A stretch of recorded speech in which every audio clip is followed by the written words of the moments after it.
Bonjour, c'est Pierre et aujourd'hui j'ai envie de vous poser une question. Seriez-vous prêt à tout plaquer pour vivre la vie de vos rêves?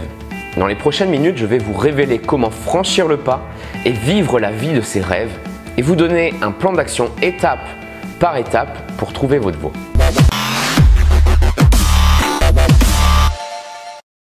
Le problème, c'est que nous jugeons souvent qu'il n'est pas possible de changer sa situation pour suivre sa passion et en vivre.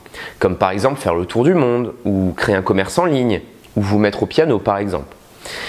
En fait, il y a certaines barrières à ce rêve. Vous avez un CDI, vous avez une famille à faire vivre, vous avez peut-être une maison et des charges à payer. Et après tout, que ferait-on en cas de coup dur? Mais au fond de vous, vous vous dites que sans toutes ces contraintes, vous seriez le plus heureux des hommes ou la plus heureuse des femmes. Et oui, je sais que quand vous étiez jeune et insouciant, vous aviez des rêves et vous aviez l'impression que rien ne vous y empêcherait. Mais c'est vrai que parfois et même souvent, nous ne faisons pas les choses que nous avons choisies, mais plutôt que notre destin a choisi pour nous. Ou tout simplement, votre situation actuelle est confortable, mais vous vous dites « faut que je change d'air, je respire dans le même sac depuis trop longtemps, cela va m'écœurer ». Pour ma part, mes objectifs, c'est de voyager autour du monde, de m'installer 5 ans à Bali, 5 ans à New York, 5 ans à Hong Kong, 5 ans au Canada et vivre de mon business sur Internet.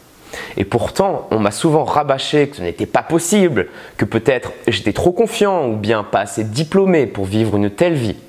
Et ça me rappelle, il y a une étude récente qui est apparue. En fait, c'est une infirmière qui a mené une enquête sur les 5 plus grands regrets que les gens ont sur leur lit de mort. Et l'un de ces regrets, c'est de ne pas avoir vécu la vie de ses rêves, de ne pas avoir assez travaillé pour atteindre ses objectifs.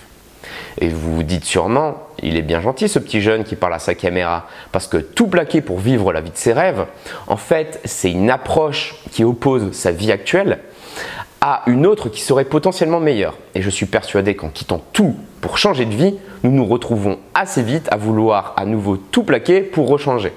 Bon, là, c'est une approche qui est plutôt philosophique. D'ailleurs, Schopenhauer a beaucoup médité dessus. Mais ce qu'il faut que vous fassiez, c'est de répondre à votre appel intérieur, de faire ce qui vous passionne vraiment, ce qui est vraiment important pour vous, de faire quelque chose que vous n'allez pas regretter à la fin de votre vie.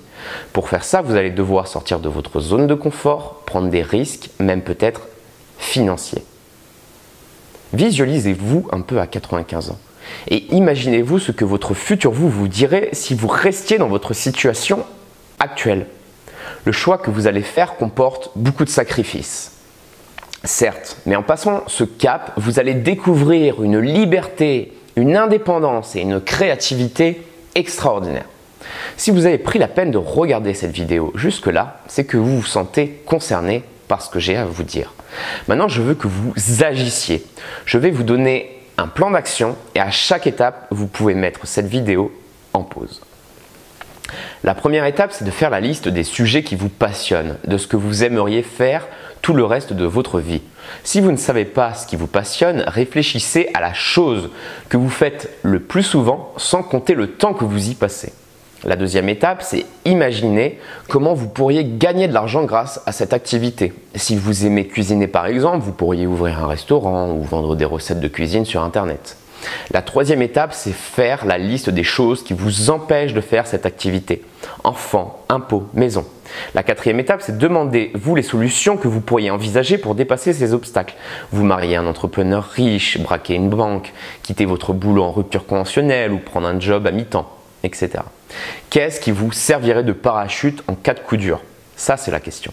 La cinquième étape, demandez-vous quelles petites actions vous pourriez mettre en place quotidiennement pour atteindre votre rêve de 1% par jour. Par exemple, j'ai un client qui voulait écrire des livres pour enfants. Il ne pouvait pas se permettre de quitter son travail, ce que je comprends. En fait, tous les matins, il se levait à 5h30 pour écrire 1000 mots sur son projet. C'était ça, sa progression de 1% par jour. De plus, je sais qu'il existe en France un système de congés payés pour la création d'entreprise, donc je vous laisse étudier le sujet.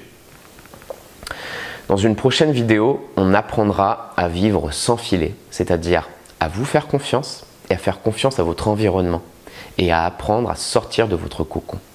La clé dans ces moments-là, c'est de se demander ce que l'on est prêt à faire en termes d'action, mais aussi de sacrifice pour suivre sa voie. Et avant de fermer cette vidéo, demandez-vous qu'est-ce qui est important pour vous. Je tenais également à vous remercier car vous êtes de plus en plus nombreux à regarder nos vidéos. Donc partagez cette vidéo avec un ami qui pourrait se sentir concerné. À bientôt.